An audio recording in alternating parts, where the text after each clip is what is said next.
Sarà l'Istituto Zooprofilattico delle Venezie a stabilire le cause della morte del piccolo bianco, il capriolo albino recuperato dai volontari qualche giorno fa in condizioni serie e trasportato al CRAS, il centro di recupero per animali selvatici di Treviso, per essere curato. Purtroppo però, nonostante le cure dei veterinari, per l'ungulato non c'è stato nulla da fare. Un destino crudele al quale Bianco era sfuggito lo scorso dicembre, quando era stato ricoverato e salvato a seguito di un'intossicazione o forse di un avvelenamento.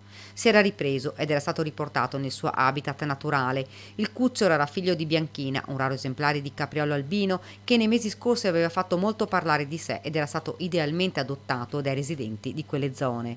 Mamma e Piccolo erano diventati una presenza stabile delle vere mascotte delle colline di Collalbrigo e Conegliano, seguiti e monitorati costantemente. Giuseppe Zoppè, coneglianese, appassionato di fotografia naturalistica, seguiva i due rari ungulati. Le sue videocamere, nascoste in mezzo alle aree boschive di Collalbrigo, hanno in molte occasioni filmato mamma e figlio che correvano fra i boschi. Ed è stato proprio lui a lanciare l'allarme quando ha visto che il piccolo bianco non stava bene. Ora i volontari stanno tenendo sotto controllo la mamma bianchina. Dalle immagini appare incinta e pronta per un prossimo parto. Lei continua a correre sulle colline di Collalbrigo.